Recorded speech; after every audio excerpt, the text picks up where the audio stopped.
Hello, everyone, and welcome to another episode of Brace for Impact. So many, in fact, that I have actually lost count at this point, and that's a scary thing because it's still under the 10 fingers. We're still under the 10 Go fingers, on and I now. lost count. Go Uh, on now, Parks. Parks, I'm do you have a log, by the way? And I asked this of all the casters, but do you have a log of all the casts you've done? no, no, I I don't. I should. Would- I Yeah. saw Vincent made one, Yeah, I for saw his an on icy Excel. icy made, and then icy kind of copied him off. I should start doing that. Backdating would be absolutely horrible, and Oh, yeah, no. yeah, I'd have to start like now and just go, okay, this is my, you know, I'd probably start it when I move to my new house. If that when that eventually happens, I'd probably start it then and just be like, okay, these are all the casts since this date, because that's a settled date. I forgot to introduce you. Hi, Benikage. How are you doing, my famous Hi, Parks. co-host? I did kind of like interrupt you there. That's fine. No, We take, doing well. you Doing know well. It's what? good to be on the pod. Back for another episode. We got a lot to talk about, my Oh friend. my goodness, yes. We got double dip of cash cups as well because they were back to back weekends, and honestly, Parks, that should be probably where we start. Let's get into it, shall we? It's double dip of cash cups. We'll start in Oceania. We had four teams. So there's January 28th cash cup and then the Yeah, February 4th cash cup. So the right. 28th had four teams. Newt played fish. They looked pretty good. Newt on that. Mirage Inferno Overpass. You're going to see a lot of that in Oceania because they're the pug maps. 16-8, 16-9. Angels played Threads. Angels beat Threads 16-8, 16-11. Mirage Inferno Vertigo. You're also going to see a little Vertigo in there. That was a pretty good series. But then we got a really good final. Newt versus Angels. 16-14, 16-13. Again, Mirage and Inferno. That gave Newt the win there. That was their second consecutive because they won the opening cash cup of the year, which Right. meant they had to sit out. So we had this weird thing where not all the players were consistent across both weeks. So like half of Newt were still playing in the third cash cup, and they were just called Newt. Yeah. So they just dropped one of the Newts. But Angels played Treads in the semi of that second cash cup, 16-6, 16-10, Mirage and Inferno, and then they had to play Newt. And actually, it was Angels that took the series. So we have a new winner in Oceania, a first-time winner in Oceania, stretching all the way back to the beginning of the Cash Cups last year. 16-10 for Newt on Mirage, but then 16-5 for Angels on Overpass, and we got a 16-13 Vertigo.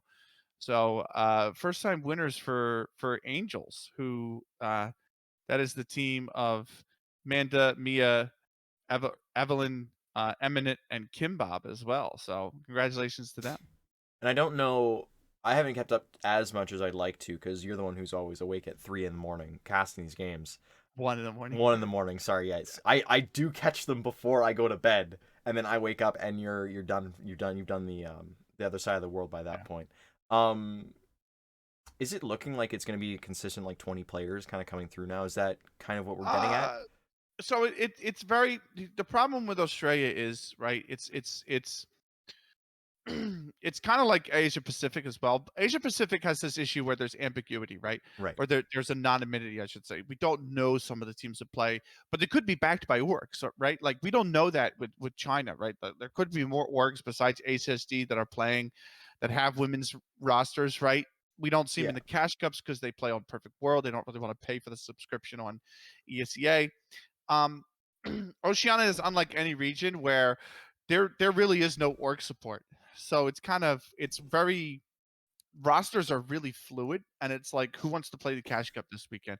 Okay, let's throw some teams together. And Bones and Kibbob have done and to another extent Connie as well, but they've done such a phenomenal job in really just bringing numbers in to play the cash cups, and they treat it more not as like strict competition like Mind Freak did when they were Yeah. like trying to make a name for themselves and then obviously come to America to play in the America's qualifier to try and Right. get to a second land. Like it wasn't anything like that. Now it's just kind of like, okay, we could play. It's there for a little bit of money. Um, who wants to play for it? So I would say consistently we're going to get like around 12 to 15 players on the weekends where nobody has any commitment. Yeah. Yeah, we can get 20. I would love to see more players come out of the woodwork and maybe get like 25 and we have 5 teams and like you'd see the reach start to grow. But certainly from the end of last year to the start of this one, there's been big improvement, right? There's Yeah. been in terms of the numbers, right? So it's great to see that. It's just keeping that consistency and then launching from there. I mean, yeah, you talk about having 20 to 25 players. The fact that a lot of them are consistently coming back and consistently playing, and yeah, it's it's a $500 price pool, and only the top two teams get that. But the fact that you have enough teams playing, that's actually a thing. Like you have to win at least one match to be guaranteed any kind of monetary gain from it all. And I mean, they're going about it the right way and not treating it as as seriously as it potentially could be, such as you might see out of Europe, who has a lot of teams under a lot of bigger organizations. This is a lot of practice for them.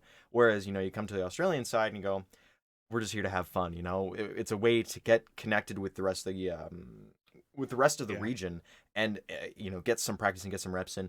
And potentially there's something that comes from that. You get an ATK where you get a really good team coming out of that, and when a qualifier comes around, you'll be able to pull them together. They can go and play like HSG did, really show up on the world scene, put Australia on notice, and then maybe gain some more traction. There's always that kind of feeling, I guess, behind that one.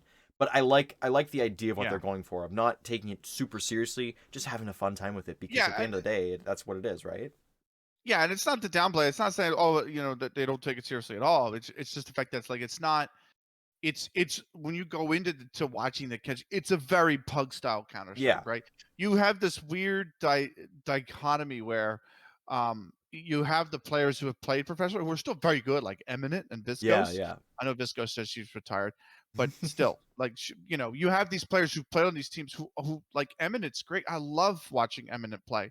She's quickly becoming one of my favorite players in Oceania, and you can see that she's used to like having that structured form of Counter Strike, throwing the utility, knowing when to trade, knowing timings a little bit, like the edge of timings and positionings, the small little fringes that separate pug players from professional players, right? Yeah. Um, uh, and like it's great to see that, but then there's not enough of that, so it's thrown in on the same team as people who play a lot more kind of pug style Counter Strike, where it's more aggression. It's just run it down your throat kind of Counter Strike, and it's a very interesting to see. That's why I kind of really enjoy commentating Oceania, because you do have this weird kind of dichotomy in that sense, and it makes the games very unpredictable. Yeah, I mean that's gonna add to their own. You talk about a scene specific style. Like we come to EU and we expect very regimented, very standard CS being played, very high level CS. You come to somewhere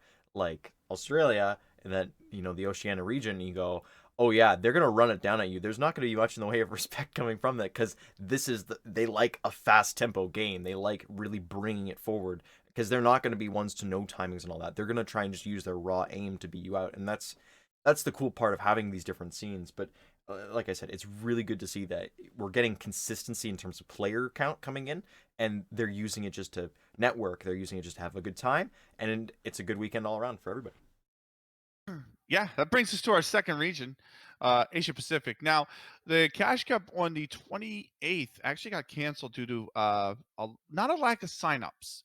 We had two teams sign up, but we had one that didn't check in. Uh, So that one just got canceled. We did get one last weekend on the 4th, Ho2 Diamonds versus WNMM.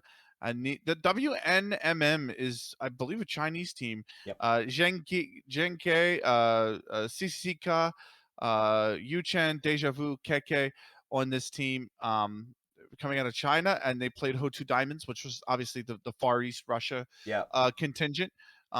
So uh, the Ho2 Diamonds actually won that series. 16-11, 16-13 was really close. The Ancient was really good.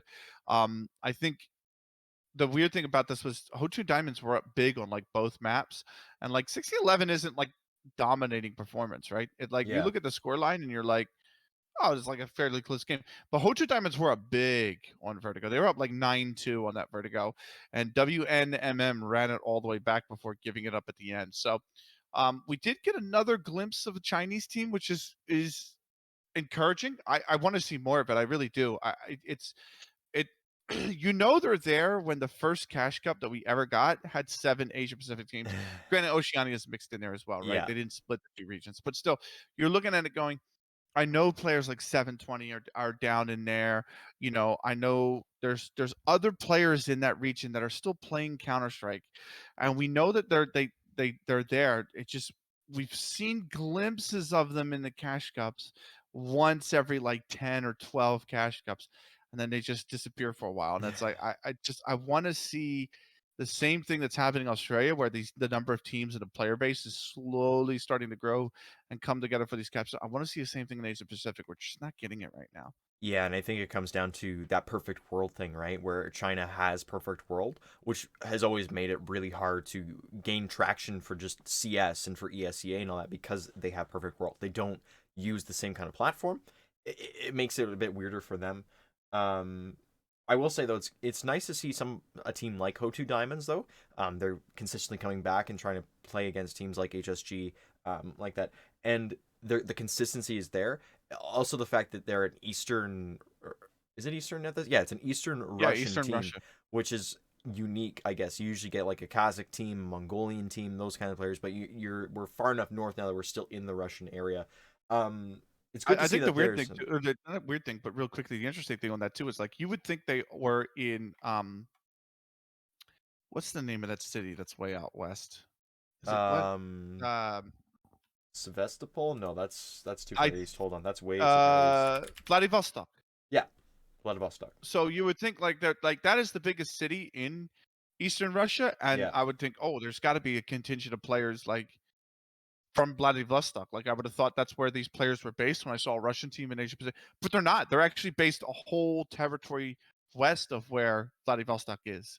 So it's like I'm like, oh wow, there's like I didn't like I thought that area of Russia was very like um Irkutsk. sparsely, yeah, Kirkuk. And I'm like that I thought that area of Russia was very sparsely populated, and here is a contingency of players who have made a team and are competing in Cash Cup Yeah, now are Cash Cup winners. And so I'm like, oh, okay. You know what I mean? I would like to see because we know historically Russia has a very deep player base. yeah. I'd like to see like does that depth carry itself into those two areas, right? Like is there players we haven't discovered in Vladivostok yet who are waiting for a breakout? You know what I mean? Like that's what I would like to Waiting see. for the servers to get near them for better ping. I mean, you're Yeah, not it's one of those wrong. things. They played on the Japan server, Y- by the way, for Oh this god. one. So It Listen, Asia Pacific and Oceania are always going to be kind of messy with that just because of the vast amount of territory they have to cover and how sparsely populated it is in some of those areas or how much ocean there is to you can't just stick a server in the middle of the ocean and say, "Yep, everybody's going to play from here because it's the best ping for everybody." It doesn't work like that. that's not what the balloon was for. This is not sorry, Topical, topical. Okay, the balloon. topical. I missed what you said. I thought you said the bloom and I'm Yeah, like, that's "What bloom?" no the balloon. The That's not what the balloon was balloon. for. Come on now. Well, YouTube's gonna take this down now. Oh shit, you're right. And that's your one. Oh, so sorry. Yeah, I thought it was okay. Double Look, whammy there. Double whammy. Love it. there's gonna be a Listen, random cut to us coming back laughing. no, that's gonna make like a YouTube short or something. Anyways, All right. we're gonna move on now before we get any farther into the hole there. And we'll move on to South Africa because it's the next region in our map here. And we got two to go through here. We got number 2 and number 3. And I have to remember coming into this, ATK had to come off a break the week prior because they'd won 2 in a row. So it was White Rabbit Emeralds going up against Vibin, and White Rabbit Emeralds won. Coming into number 2, it was Vibin and ATK yet again. And ATK took that fairly handily, I'd like to say, a 16-5 and a 16-8 on Mirage Inferno, and Overpass was going to be the decider. So again, kind of pug maps coming through. And then on Yeah, number but they play a little bit more structured in South Africa. Like yes, Ancient, you see the Ancient a little bit, yes, right? yes, So, we see some interesting maps do pop through occasionally. It's just also like they have the comfort picks. They know what they like to play, so yeah. they play those ones that they think they'll perform best on against their opponent. And then Cash Cup winter number 3, it was actually ATK versus White Rabbit Emeralds in the finals, and that one went all 3, and it was a 16-4 to WRA and Nuke, which again, one of those maps that you don't see often because it's mostly Yeah. pug maps. They absolutely dominated on that, only to then be kind of thrown back a 16-10 to 16-13 on Inferno and Overpass. So ATK again 2 in a row. They're gonna have to take the next one off, but there was something there from White Rabbit and Morales picking up a map. Yeah, the Nuke is interesting. I think it's one of those things where like I don't know how far I want to read into this, right? Because the thing with ATK is Nuke is a map they traditionally have played. It is in their map pool, right? It's not that high up in their map pool No, though. Like you think of ATK, you think, oh, Mirage, they play the Inferno, they like a bit of Vertigo, right? Like ancient even, right? Ancient even. Yeah, Yeah, they definitely play Overpass. Like, and then it's like, well, that's 5 of the 7 maps right there. You know what I mean? So, oh, here's Nuke, and ATK are probably like, yeah, we'll play Nuke. It's all right. Well, we could play it. And then you get on it and you get a team that's been scrimming against it and they kind of smash you on it. So yeah. It didn't go well for them. yeah, it was a hard reset for ATK. But then they kind of showed their class on the Inferno. Yeah. I thought like they were always the better team on the Inferno. Like just for they really looked good on Inferno. And then then I would agree with you on the third map. Like on the overpass, White Rabbit looked pretty good. Like I was kind of shocked because Wasn't it? It they was had a the come from behind win, wasn't it, for yeah, I was gonna ATK? say Like, they had the lead like yeah, halfway through the second half. It was ATK had to win 7 rounds in a row to close that out. So it was they were up 13-9 at one point, White Rabbit, and it just fell apart for them unfortunately. But it's like you look at that and go, there's definitely something building here. Like yeah, there's definitely something that shows some good counter strikes being played here. So I mean, this is a team that remember White Rabbit's an open team yeah. that took a team that finished runner up in intermediate and they took them to within 3 rounds of beating them in a best of 3. Like that would have been a really, really good result. There's something to be said about the marked improvement of these three teams in South Africa or South Africa. So as much as like I know Meg's made a comment earlier like, gee, I love playing the same three teams over and over again. But there's still I mean, a competitive side coming into that. And I mean, like they lost a map this time around. Like that's something that we haven't even seen with like CLG Red in North America. They still haven't lost a map domestically. So is it a bit of an improvement? Yes. Is it also WRA looking at ATK's their vetoes and they're going, we'll play a bit of Nuke. We've played a bunch of Nuke yeah, recently. or Let's even take their it. strat book Yeah. as well, you know? So there's improvement from the other teams other than ATK, and that speaks really well for South Africa in the future when tournaments come around again for those open qualifiers that they'll be able to try and bring in a team other than ATK that potentially gives ATK a run for their money, and it's not just a Yeah. formality of ATK is here, ATK showed up. Also, having three orgs supporting the Yeah, females, like you don't have that. yeah. We don't have that in Oceania. We don't really see much That's of that in Asia because we see two teams maybe in HSG and yeah. That's exactly what's gonna be my point, Ho2 yeah, Diamonds. Ho2 Diamonds. But Thank you. but exactly but I understand like my 2 points that would have been I understand saying the same thing, like playing the same teams can get very you know, Yeah. grindy in terms of the mindset. Like I get that, right? But number one, you at least have teams to play against. There are other regions that are struggling to get cash cups going. Like Yes. that's a big thing. Like that's a and in a region like South Africa where there has to be a lot of flexibility in the schedule of the cash cups because of this nature of the load shedding. Like the fact that they can still come together, move the schedule around, be very flexible with it to get these events off is commendable, right? And I know Megs didn't mean No, anything she doesn't against mean it those in a points. bad way, but it's a point Yeah, that needs to exactly. be mentioned. But there that is something to keep in mind.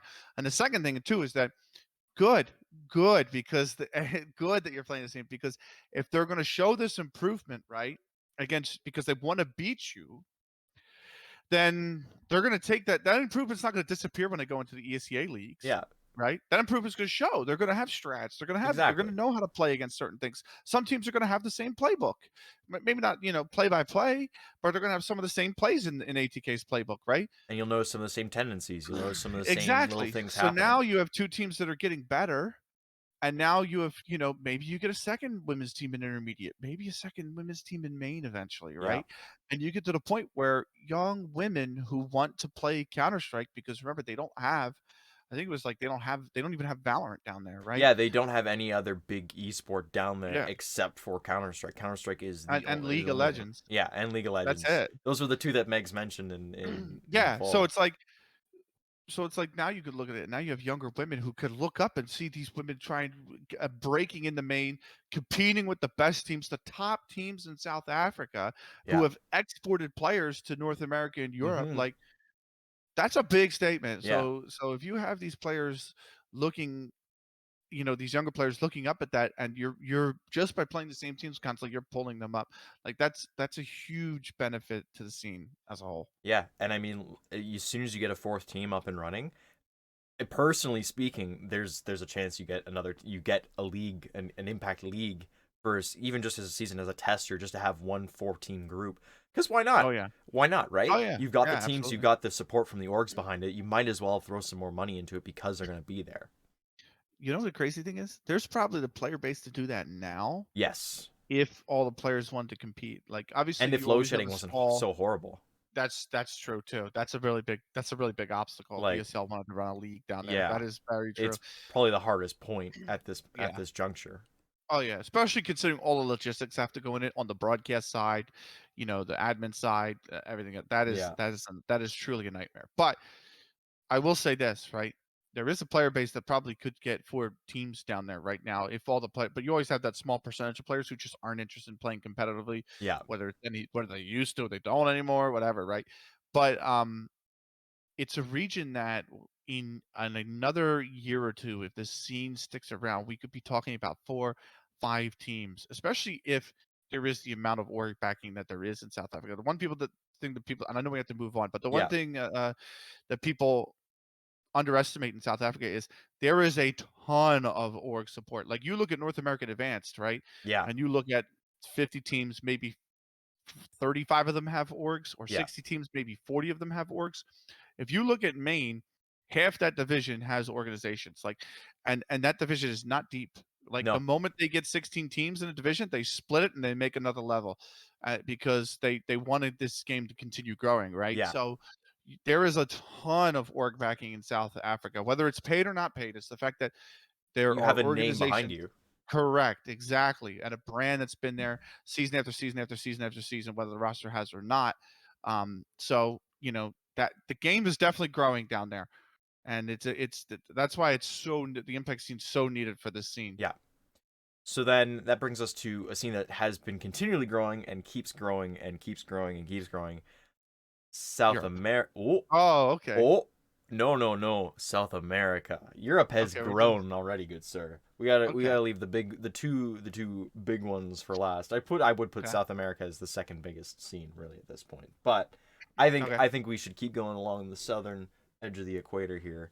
We'll head All into right, fair enough. Brazil. So we had the two cash cups come through, and cash cup number 2 went to Black Dragons female.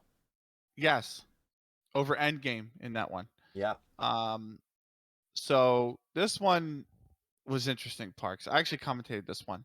Okay. Kitsune no Org, they're looking for an organization. Beat LRV, which I believe is forgive me, I believe they might be Uruguayan, if I remember correctly. I'm not 100% on that. Yeah. I want to say that yeah, the flag on their team page says they're Uruguayan, but yes, they beat them, and then Endgame beat Caprivaras Gays, which is the same team name that we saw in the EU last weekend. More on that in a minute. But then it set up the best of 3 Black Dragon versus Kitsune, which was on No Control. Great commentator, by the way. Definitely give him a follow. It's No Control and then an ETV on the end. That's it. 16-3, 16-10 for Black Dragons in the semifinal. I got the banger series. This is an incredible semifinal. Endgame W7M, 16-12 on Vertigo to Endgame, 16-12 to W7M on Mirage, and then 16-14 on the Ancient to Endgame. I remember starting that series, and you and Snicky started North America, and Yep. both of y'all finished before that semifinal was done. Yep. So it was a really long series, but very good. And then we got a close series in the final as well. Black Dragons 2-0'd Endgame, but it was 16-12, 16-10, Inferno and Mirage. So very good first tournament. Yeah, and then we come into the second one, and again some familiar names coming through. Black Dragons were there. LRV, which is the Argentinian. It's the Argent. Uruguayan. No, it's Argent. The players are coming up as Argentina.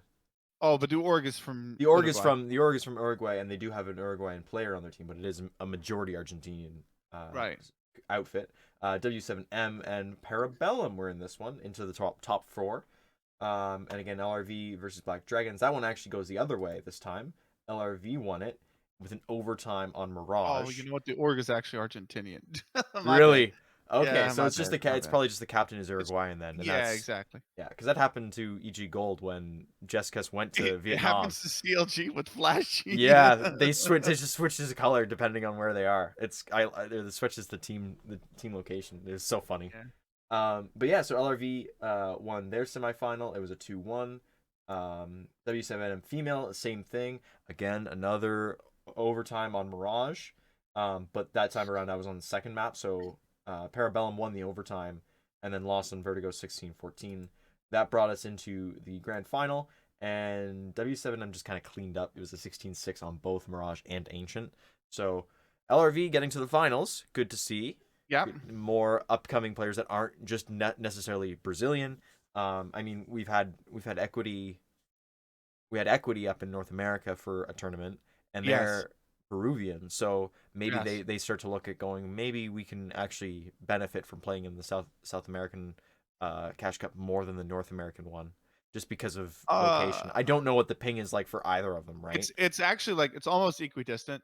So ESCA servers they only have the servers in Rio, if I remember correctly, Right. which is like the far southeastern coast of Brazil, and Yeah. Peru is like the far North northwestern end of the continent. distances, So man. it's tough for them. Yeah. Like when they go into Gamers Club, right? Yeah.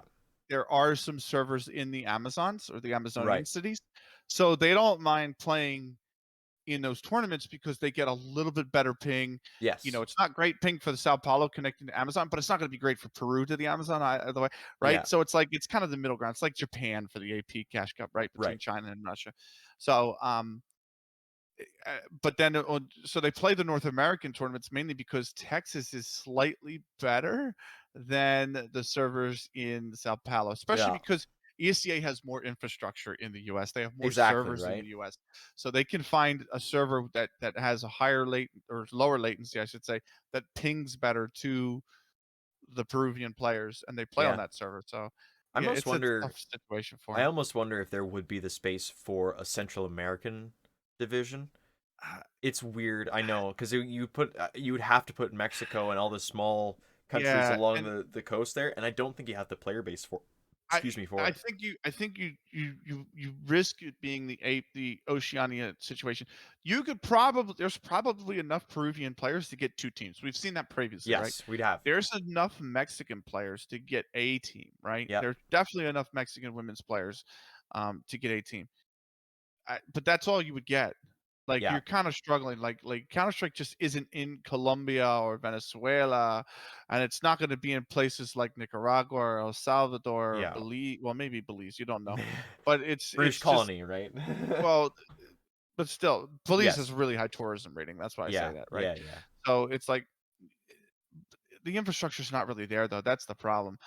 So I don't think you could do it, but it puts teams like Equity in a tough spot. But either way, getting back to the cash cups for a second, I W7M look a little bit like it's very weird. We remember they lost Bokur, but they picked up Madi, um, and it's one of these things where like there's still this really sneaky team that can just snatch a win away from you, right? Like they've always been this team that'll bring a real big punch, but they might not win consistently.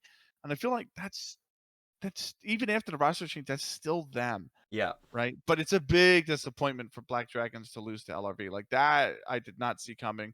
I don't think anybody saw them calling. And LRV really did him in on the overpass. It was 16-7. Yeah. And I'm looking at it going, this is a really good team. I mean, they got Lay, Sign Bobs, Anna X, Cammy. Cammy's got so much experience. Like, this is good, but it is the Lulu team. Yeah. I don't know if you It's noticed that about LRV. Lulu Esports. It's Lulu, Lulu Tens, the Lulu, all on the same team. But yeah, they're decent players, and especially and Buddy Azul as well on that team. So um, there's always been it's a like big one or shock though. two. There's always been one or two good teams to come out of Argentina. I mean, I think back to Miami, the Yeah, oh yeah. Miami Flamingos slash Gale Force squad. That then some of those players ended There's up a going. throwback and a half. Dude, those guys, some of those guys ended up playing in the Iberian Peninsula for a little bit. I Yeah, swear a few of them were on like one of the teams I was in the top 30 for a while. They're just like sneakily because they've been playing in the tournaments kind of regionally in Europe. But like those guys had a career, and a lot of it just started because they moved to Florida to play, eventually becoming Gale Force and all that.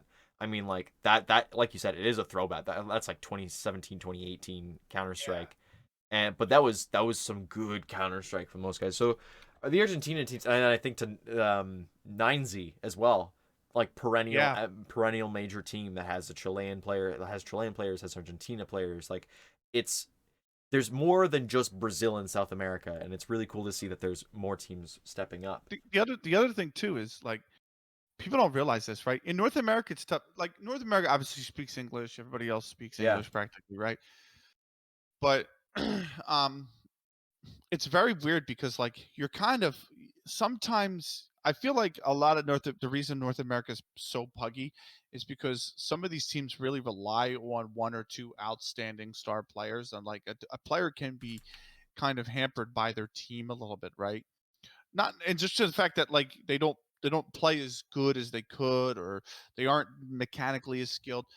One of the lovely things about Argentinian players, Uruguayan players, Brazilian players too, is that the language barrier to Europe isn't really that big. yeah, So like you could like the Argentinian players could go play for a Spanish side. Like you have players like Little Z that's being rumored and Josie that's being rumored. Um, that playing in these cash cups, or maybe not Josie's being rumored. I shouldn't say that, but at least she was playing in the cash cup over in Europe, right? yeah. We'll get to Because that. Portuguese, Brazilian, and I'm Spanish sorry. and the Yeah, Brazilian anywhere else. Portuguese and Portuguese or European Portuguese is very similar. And like Yeah, like you said, Spanish, Argentinian Spanish versus actually European Spanish is going to be very similar. So they could jump right into another team over yeah. there that's got the structure or has players that have been playing even at a much higher level than what Brazil has for years. And that's I think is a big bonus. Like I wouldn't be surprised if this becomes something we see a little bit more often is like a Portuguese side that's pretty good, needs an extra piece. And there's a free agent that becomes available in Brazil. And they say, why don't you come on over and actually play? And then, you have this opportunity for this hybrid side to really make an impact. Yeah, the closest thing we have in North America is Quebec French to regular French, but I will be the Yeah. first to admit that ain't the best comparison. Quebec No, and French is those two so versions old. of French are so They're so different. different. Yeah. Modern French is much more improved than the old Quebec style that has gotten slanged because it never really grew up, basically. But that's a Yeah. conversation for a different podcast, a different Yeah, kind of linguist. exactly. I'm not a linguist myself. I just know for a fact that French people make fun of Quebec French for a reason. Uh, and yeah, it's one of those things. Um, Speaking of North America, do we want to move on to there now, or we kind of? I don't think there's much left to say about South America other than, No, I think we touched that. We could move on. I don't know if you want to do Europe or North America next. well, let's do North America first because Europe has a bunch of storylines that can lead us into the next section here. But for Into North the America, news. into the news, yeah. Um, Interesting stuff from North America this time around. Yeah.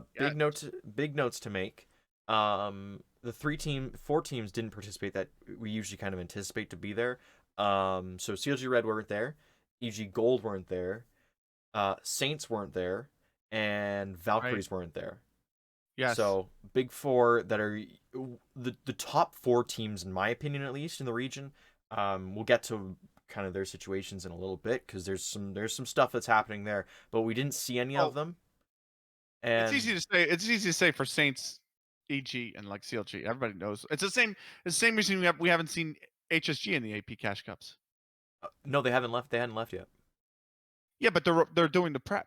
Okay, they're doing prep, You know what but I mean? Like they're doing the prep work for the land. yeah, Like but yeah, I don't know. You could have played one, anyways. That's me. That's me going. Come on, we needed 10 teams. Like we could have gotten I 10 mean, teams. That's me going. I wanted to cast more games, Benny. I yeah, needed I yeah. needed that You're much. not wrong. You know, listen. I don't try to be. So we had 6 teams show up for both sides. Interesting new teams on the block. So we first of all we had Echo. Echo were back. Echo were looking pretty good. They were Yes.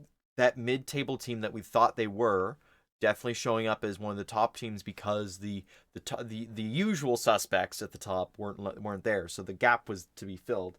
We also had more appearances from Chimkin. Well, they only got one because they won the first Cash Cup and that was 2 in a row, so they had to sit the third one out. Also had a few teams step in. U-Turn and Seraphim. Seraphim is a mixed team kind of coming together, and U-Turn is much the It's same. like Low Fidelity 2.0. Seraphim or U-Turn? Seraphim. Um, I saw Tatiana on, so I'm like Tatiana's on there, but that's really Low the Fidelity only 2.0 connection now. on that. Okay.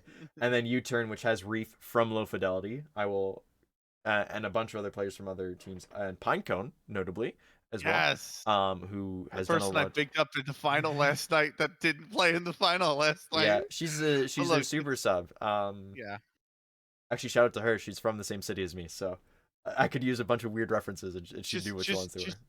just just a player I just adore Pinecone. Like just an excellent like was a great player. I got the commentator well before the pandemic. Yeah. Like was awesome the commentator before the pandemic.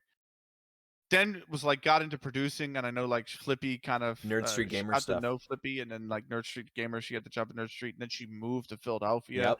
for the job at Nerd Street. Like it just so much excellence, no matter what Pinecone does, whether it's in producing, whether it's been in playing. I just, it's just such amazing to see, and to have it come full circle where she's playing CS again. It's fantastic. I love it so much. Yeah. So coming into the first, I feel like I was kind of rude just moving on from that point. No, no, Just by all means, yeah, God, we got a lot to cover. we do, we always do. I wish we could spend more time on those kind of stories. We need to honestly. Coming into the first of the two Cash Cups, then top four were Chimkin, Seraphim, U-Turn, Echo. Notably, Equity Gaming was in this one. Were they? Yes, they were. They lost to Yeah, Seraphim they first lost in the round. semi. And then there was another kind of pug team called Miss Fahrenheit, which I believe is just a bunch of players that have kind of played under. Cannibal, Jundaya, Jay Lee, Yoshilu, I think and that's the Girls by Masala. Power squad that was has been It around. a little It's bit, yes, there's yeah, again the lower teams, they kind of rotate around who's available. It's right. kind of like the Oceania scenario where you have like Everything's 15. just going to be a comparison to Oceania You by can, the end of this episode. that's where we're at. They were the first team to talk about. They're the baseline for everything else. There you go. No, but the bottom 15, 20 women's teams end up just being kind of mixes of people who are like, oh, I want to play with you because I enjoy your play style, or I trust you as an IGL. Let's play. Like, oh, we don't like you as an opper. Please go find somewhere else to play. That kind of stuff kind of rolling through. So Chimkin did end up winning 2-0 fashion. They didn't drop a map. Their opponent was actually U-Turn this time around. As I mentioned, that was that Reef, Catalyst, Pippi Sippy, Cincy, Pinecone squad, who have looked really good, and I would say looked much improved over the last 3 weeks of even just watching them play. Like, you can see the improvement coming in, which is really cool. And then the second Cash Cup comes around, so it's Cash Cup number 3 at this point in the year. And Chimkin had to step out because they'd won 2 in a row. We had Echo, we had U-Turn, we're back. Seraphim got taken out in the first round, I believe. Yes, they lost to a team called Beep Beep, which again, it's one of those squads of just players that are around. Beep beep. They Some were good, man. they Beep beep were, were good. and you know what? It's actually kind of funny. So when I made that announcement for the Canadian players, I ended up kind of doing a double take on this team. It's like, huh, I talked to a few of you about that Yeah, opportunity. So really cool to see them suddenly appear and be playing. and Awesome. it was a good It series was a too. good series. U-Turn ended up winning that one against Beep Beep, which again, really good series. And I mean, I think when I was excited Shimmer versus Echo, Shimmer is the empathy team. It's empathy. Lynn, Bezdare was on there. Lisa was there, who Please Send Box player, Yeah, and Abby was there as well. So another Please Send Box yeah. alumni, This is also who this had is been playing on this. Valkyrie.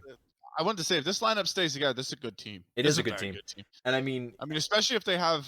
I don't think Vanessa played in it, but no, she was a sub. She was listed, and I'm like, dude, if you're bringing Vanessa off the bench, like that's some serious firepower that's on this team, man. This is a like I don't think that's going to happen. Obviously, you'd want to play in the impact, right, yeah, and not sub in the impact. But you don't know player schedules. It always could be an opportunity.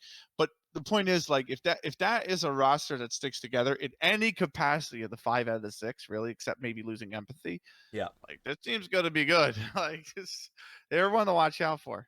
Yeah, no, and they ended up winning the second Cash Cup in pretty pretty decent, like pretty dominant fashion in the grand finals. The semifinals were very close, actually. It was a 16-13, 16-12. So that's kind of where that one, that Echo versus Shimmer semifinal was a. The semifinals of the second Cash Cup were a lot more close and a lot more tense than the finals ended up Yeah, being. it felt like Echo were losing control of each set of the maps, but then they would like storm back, and all of a sudden you're staring at like 11-11, 12-12, and you're like, wow, or maybe like a 13-12, and you're like, "Man, this map's in the balance, really, you know?" Yeah, no, it was good. I really did like watching them. I liked casting them. It's nice to see Empathy back playing as well after that brief the hiatus after leaving EG Yep. Gold, which I think we have to get to a little bit later as well when we chance here. So Mhm. that was North America. You know, scenario coming through. The big teams weren't there, so you know the up and coming teams, the ones that are trying to find their footing, have a consistent lineup, look for org support potentially as well, coming through. They end up playing, and really cool for them. Um, and that leaves us just with Europe at this point, and we can kind of breeze through, kind of talk a little bit here Yeah, because I didn't get a chance to watch any of this, to be no, honest with I you. really didn't. So It's one of the it sucks how poorly timed it is for us, just because we're either like just waking up for these matches, or we're trying to watch South Africa, or you know. welcome to episode whatever of LCA. Time zones suck. That's the title name for it. Oh my Because goodness. that's about what it feels like. Because yeah, we're always watching like South Africa, or which Newt's done a great job with, by the way, just Yeah, fantastic. shout out to And him. yeah, or like, I feel like it's one of those things too where like if it's one of those things too where like if I do Oceania and Asia Pacific, and like the one night they ran back to back Yeah, because we had three teams in Asia, and it was like, okay, Asia Pacific ran at like 7:30. I'm like, yeah, I you're don't going to want to bed. jump. Yeah, I don't want to jump into another cast an hour and a half. I need a little time to myself. Yeah, So I'll skip the Europe one and then come back for Brazil at 4 because it gives me like, 3-4 hours to do stuff. yeah. But yeah, it's usually we wind up missing the European one.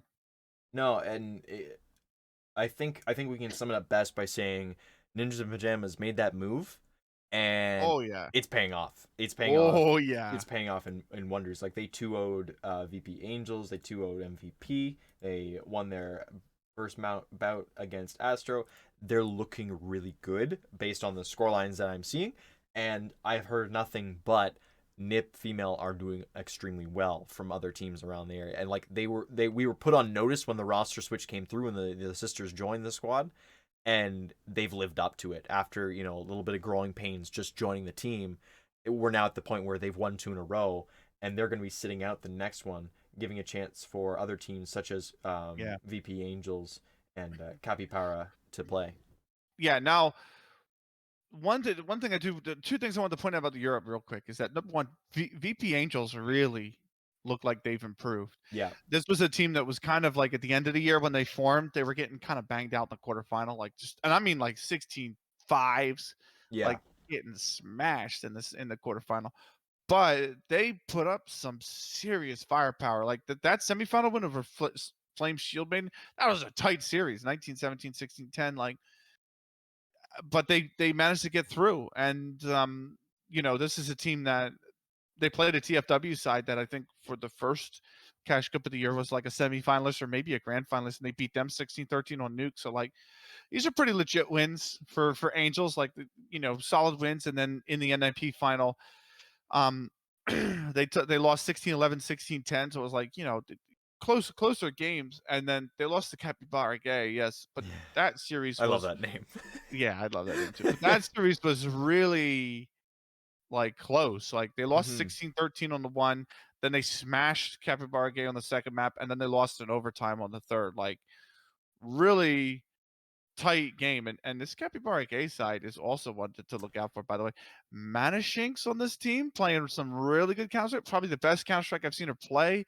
Low players on this team. And then Josie, who was for MIBR, also played on this team. Yeah, So it is it is interesting to just keep an eye on because uh it just, I don't know, man. Like that, like Josie in EU, I think is going to do wonders. She's actually, you know what? I just took a look at her ESEA page. She's on Biggie Keepa in Maine. Which, by the way, that's another piece of news. Yeah. Biggie Keepa did a roster hijack. You know how you can do that in ESCA? Yeah.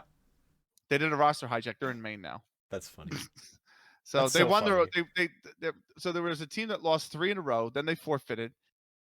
Biggie Keep it did the roster hijack, and then they won their first match with the new with 16-13. But this team, Yep. Ida, D7, Zana, Jenny R, and Josie, are That's playing in ESCA main over in Europe. So I don't know what to say to that other than kind of funny. That's how you move up, but I right, mean, it's there for a reason, right? yeah. It's there for a reason. Anybody who's followed North American scene knows that this is exactly what happens, especially in the Oh yeah, divisions below hundred advanced. Like percent. this is all the time happens. And like you see a bunch of advanced teams just like phone it in because as long as they win enough games, they stay in advanced. So they don't Yeah, really care. They just kind of yeah, ball, they ball out, and then whenever, as long as they win enough games to stay up, they don't care. And even if they don't win enough exactly. games, they drop down to main, and it's like, okay, we're gonna Ex- try in ex- main. Who cares, right? We Exactly. This is why I still, never put stock in people that are like, "Oh, they don't deserve to be here." Blah blah blah. And I'm like, yeah, the standings will sort that out for you. yeah, You know what I mean? Because if they're not good, they don't deserve to be there. They're going to get relegated down to the next division the following season, like, yeah. and they won't be there. So, yeah, All right, so that is all the cash cups done. We don't have too much time left. We've got about 10 minutes, so we yeah, should kind of rapid fire through the rest of the stuff here because we do have a lot of news coming in. We're going to yes, have to keep it kind of light. We'll start with all of the leaving slash roster kind of moves that we noticed. yep, The first big one was MVP, most valuable player over in Europe, breaking up. The teams kind of parted yeah, ways. It's unfortunate, but I think the results, they didn't like the results they were getting, and it came to that point of, listen, we're not under an org. There's no reason for us to necessarily have to stay together anymore, and if it's yeah, not there, the writing's got to be on the wall. We need a change up, and who knows? We'll have, you might get one or two of those players playing together in another team.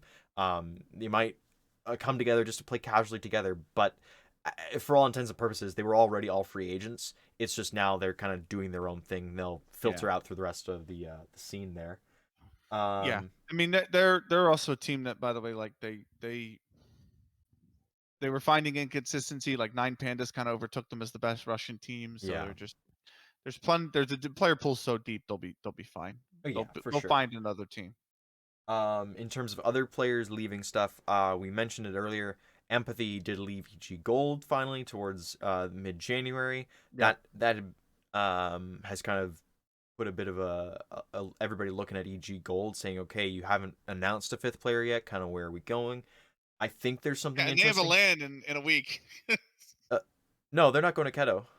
Oh, that's right. They're They're not not going to going to Cato. That's Kato. right. Saints beat them at Cato. My Saints bad. beat them to Yeah. get to Kato, Benny. Yeah. It was a very important final that Yeah, that's right. That was a very big win. probably led to something like this happening. Anyways, they have been trialing Like us various. talking about Saints. Um, there was a. There's been no confirmed fifth player yet. Rice has played with them a little bit. There's another player that I've heard kind of through the windmill that's been linked to them, but I Okay. don't think she should be there. It's not I, even like a rumor though. We're not even going to talk about it. it's not a rumor. It's nothing Yeah. at this point. It is something I have heard from somebody, and Sources tell Parks. the name is interesting enough to be like, huh, but then the name is also like, I'm not sure. I'm not sure if it's there. Anyways, that's kind of the EG situation as it lies. They're missing a player right now. Empathy has gone on to form Shimmer with a few other players such as Lynn, Bezdaria, and Lisa. Those are those are four free agents that have kind of formed together as a team. So I'm not sure if they're set in stone or anything like that. But as Alex put it best, we have a Discord, so like that's Yeah. that's where it's at. The other part of this in NA specifically is Valkyries are having a little bit of roster issues. Yeah. Blender announced that she was stepping back just due to work commitments and everything else. It was a little too much for her, so she's kind of moving on from that. And then Andrea, a few days later, after I think it was just before the start of the second Cash Cup, so Cash Cup number 3, Yeah. around that Thursday, Friday time, announced that she was also looking for team. So that kind of leaves Gally, Vanessa, and Abby in a weird spot because you needed Blender and Andrea, as far as I was aware, you need those two as well to keep the Valkyries invite spot because they made the playoffs. Right. So yeah, it's getting kind of weird, and I don't know if Andrea is just kind of putting it out there to see what she gets, because this is this team doesn't have an org behind them. It's just a name, right? So Yeah. The other thing too about this side is like she was the IGL for Valkyries, and they mhm, were a competitive team. they Like were good. she definitely showed that she has the mind to be in IGL anywhere she goes. Like so, teams should take a look at her if they definitely need more structure and deeper playbook. Like teams definitely need to take a look at her. It leaves, like you said, Abby and believe you said Vanessa, right? Yep. Was it the other one? Abby, Vanessa, Uh, and Galley. yeah, and it's like we've seen them on the Shimmer side, and there's certainly something there. So you have to think with their performances, especially so that they won a cash cup. Yeah. That maybe they're looking at the next season, going, actually, you know what, rolling with this crew isn't going to be a bad idea. So So, there's opportunities for them. and They're somebody certainly really good players. So Like, something I actually forgot, and Leon pointed this out to me.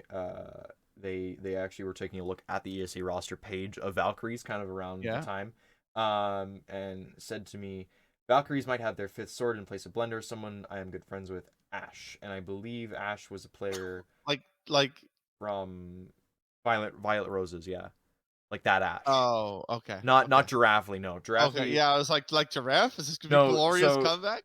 So actually, in saying that, Draftley has put out a notice with Swan, her sister, who we had on the podcast a few episodes ago, and Jen, and there was one other person I think they had on their team that they were with. Yeah, I can't remember, but they're But looking they're for they're I don't looking know. they're looking they're looking for a player, and the idea is, Draftley is going to play from South Korea for the qualifiers, and then by the time the actual season starts in March, she'll be home after her stint in Korea. So Nice. that's cool to see. I actually retweeted that. I might be able to quickly find that. Okay. Da, da, Well, da. while you do that, I'll go on to Shelby another. was the other player. So it's literally Oh, the okay, low yes. fidelity. It was like low fidelity Is before they this kind of Low started Fidelity dying. 2.0? This is low fidelity 2.0 by Yeah, intense point. yeah, Not okay. name. The name belongs to Tatiana at this point. But All right. in all intents, it's kind of like it was kind of like please send help when they turned to sacrifice. Um um Um, what's her Senna took the name with her yes. to the box, but Yeah. for all intents and purposes, that sacrifice squad was the core of Please Send Help. And that's kind of where that came about, and that's why There's they a got few in. LFTs, by the way, that have, like Reef is still looking for a team. I Jundaya, don't not think that's as Bunny. true anymore. I think U-turn is becoming more and more of a thing. Oh yeah, you're right. Female But CS like hasn't updated in I a while. see Jundaya on January 20th posted one, Yeah. and not Bunny just yesterday said she's still looking for a team as well. Yes. So Definitely a player to keep an eye on. I believe she was a part of Reversal at some point when they were in their various state. And then in their 2 week stint. I believe she burned her hand. No, this is a true story here. I think Yeah, she yeah, burned her hand before the season started and couldn't play in like the first 2 weeks. And in that time, the rest of the team died. yeah. So not It's on so her at unfortunate for her. all. Yeah, That's an unfortunate little series of events. Speaking of a it is. series of events, though, that's pretty much all the roster stuff we got. That we've seen at least. If there's any more that you kind of see big name No, wise. the only other big piece of news was the program update for season 3 of Impact. I'm so excited. Like Parks, I'm so happy for this.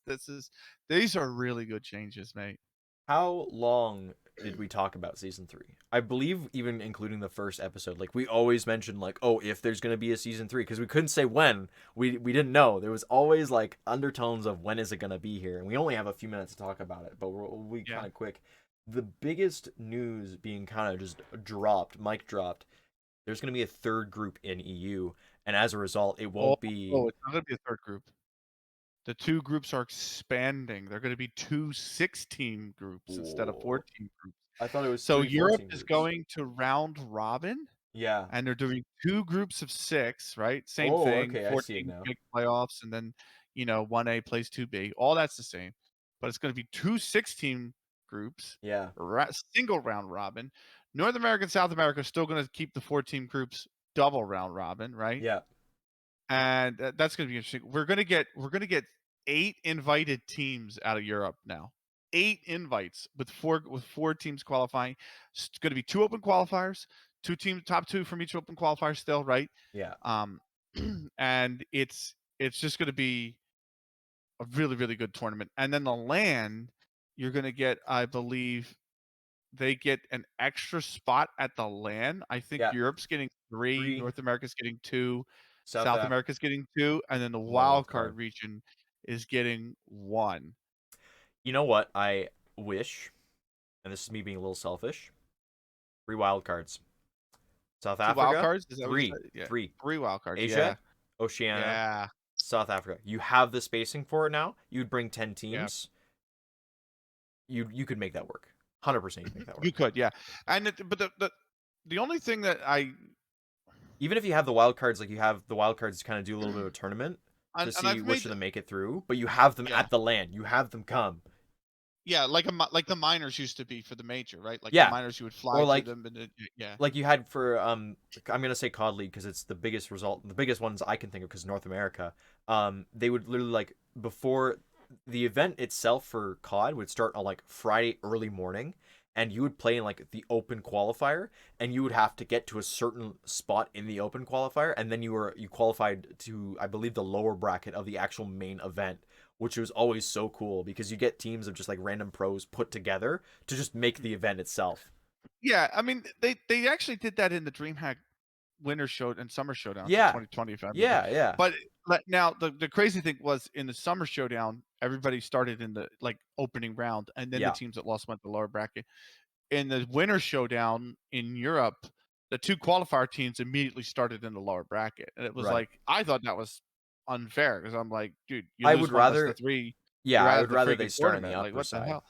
But and I agree with you. I think you've made the spacing now to have a 10-team LAN. Like, it makes it a lot more viable. Yeah, The the only and I'm pushing for it. Like, I think yeah, that's exactly what ESL should do.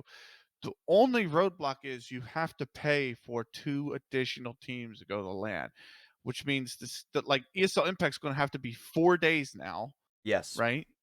And on top of that, you have to pay for the hotel rooms and the flights for arguably another minimum 12 people, but probably 14 to 16 people. yeah. So It the makes it a lot more cost of expensive. that is a little bit more. ESL probably could front it, giving everything. Like I'm not gonna say they can't Yeah. afford it, but at the same time, like it's not like I have their financial books in front of me to say they could afford it, right? You know what I mean? Like I'm not gonna levy No. that against them, but at the same time, like those are the only downsides. So, but we are getting it's good to see more teams in the EU. Yes. And the crazy thing is, I'm interested in the prize pool distribution, right? Because the prize money per league season is staying the same for each region. Yeah. And I'm like, well, then how's it being distributed, right? Because is it something where 10th through 12th aren't getting, or Anything? 9th through 12th aren't getting anything, right? Yeah. So, um, it'd be interesting to see what happens there. And the online season, the prize pool is not that much. I mean, it's 9 grand for each region. So Yeah. it's like that's and that's split across 8 teams. Like that's not gonna get, or at least 4 teams maybe, right? So it's not gonna be make or break money, but No. By any means, it's not.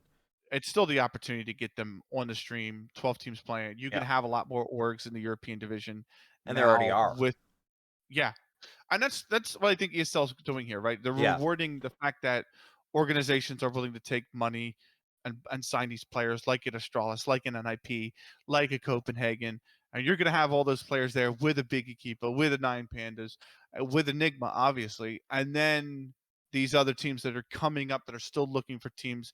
Now they have an opportunity to say, "Hey, we're going to be on the stream at least 5 weeks. Why don't you sign us?" We have it's an opportunity to promote your brand, et Exactly. cetera, et cetera. So I like the expansion. I wish we had more wild card spot. I wish they start looking into that maybe a bit more. I especially Yeah. think like me even starting to invest in Personally, I think in terms of scenes, South Africa is the farthest along. I think that's Yes. somewhere you look and you go, maybe we can put a 14 group in here, add them to the list, and it'll kind of be like what this is going to come back a long time here. MDL Challenger, when you had Yeah. multiple teams coming and you'd have like that one random Brazilian team there, and you'd have like 2 North American teams, 2 European teams, and they were all kind of playing, and the European teams were usually the ones to win it all because they were the best across the board. But having that Brazilian team there to gain experience, having that Australian team there to gain experience, because that's what Yes. like Greyhound and Renegades came up with.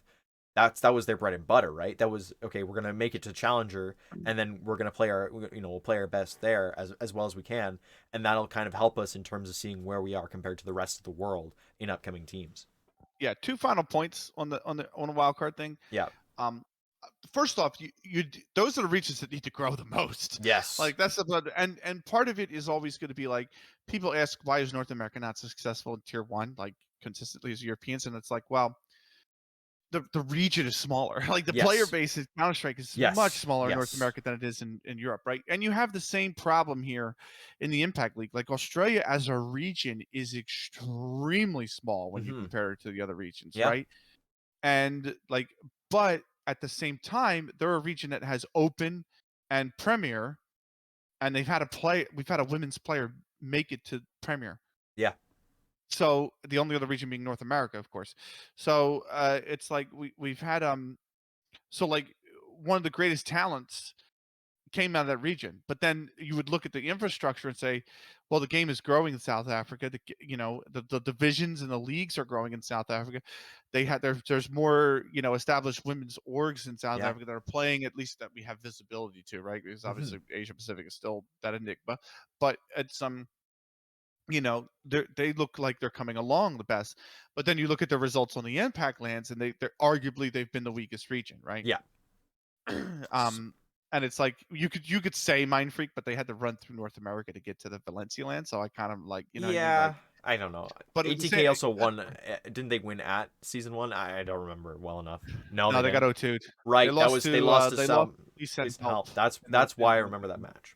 So and yeah. but then you look at what they're doing in South Africa, and they qualified for Maine. They're the first women's team to qualify for Maine in South Africa. So it's like they're within their region. ATK is a really good team. Mm-hmm. It's just the fact that everything going on in the region has made it behind a few steps of the rest of the Yes. world, right? But it's like the game of Asia, Oceania, and South Africa. What region would you pick has the biggest potential to grow? And for me, I look at it and go, it's probably South Africa. Yeah. In all That's honesty, kind of where I sit at it as well. yeah. So It's a hard one. definitely need the wild card expansion because those regions could definitely continue to grow from there. But we'll see if we get that in season 4. Come on, come on, Season four, yeah. maybe season Or 5 are if we we get a season 5. are we already going? Yeah, yeah. What do we expect from season five? Like we're just pulling it all the way into the No, future now. no, no. No. Listen, that is looking to be the end of this time. We are a little bit over than what we usually try to do. We stick around that hour mark. Oh, not much though. Not much, not much. We kept it really tight tonight, I think, in terms of timing. We have to bring this back because we're getting back into the swing of things. What are Yeah. you looking to watch? Well, it's the Katowice land, man. It's the Katowice land. I'm looking to watch the Yeah, Katowice land. I am looking. interested in CLG's performance at the Yep. land because I think if you look at this team, and a lot of people are CLG have the Philadelphia gene in them, okay? Yeah. In the sense that yes, I'm gonna turn this into a Philly Keep thing. going. Keep going. In the sense that when they are the favorite, they tend to underperform sometimes, but when they're the underdog, they always over deliver, right? And CLG came into seasons 1 and Valencia and all that as the favorite, and they underperformed. Now people are writing them off a little bit, I think, because they're going, oh, they haven't performed at the 3 lands last year. And I'm looking at their performances in Maine going, this is an entirely different beast. An Yeah. entirely different beast. And I think that is going to be interesting. This is why to me, like that group is going to be really, really, really tough. A lot of people look at Group B and go, oh, this is the group to death, and I'm like, or I'm sorry, a lot of people could look at Group A and go, this is a group of death, B4, Enigma, HSG. I'm like, yeah, but CLG has a really good chance of being the best team in Group B, so I'm Yeah. looking forward to that. Well, I'm right there with you. In fact, I'm with you so much that we're gonna have a special second episode. And that's gonna be coming Yes. out just before the land. We came up with this just the day, but just a few Teaser, days ago. Teaser. We came up with this teaser. just a few days ago. We were going to split because there was so much action the last 2 weeks. Katowice is its own thing. It needs its own special episode. So we're gonna have another episode coming out later in the week. This usually comes out on a Tuesday. We're still gonna have this one on Tuesday, and then of course our next episode will be coming out. I believe it'll be coming out on the Thursday. It'll be the day before the tournament actually starts, and that will hopefully set everything up ready for Katowice. We're gonna talk about all the teams, and we're gonna have a special guest with us, of course. It's always fun when we have a special guest on. But no, I'm looking forward towards Katowice. I'm looking forward to the next or the qualifiers coming up the next week after the first set of qualifiers for season 3. So that's gonna be where we're gonna end this episode. Though we're still a little bit over here. So I'm gonna get out of here. We're gonna get out of here. I hope you have a good day, everybody. Thank you very much for listening in. And we will talk to you very, very soon here. For us, it's not going to be long, but for you, it'll be a few days.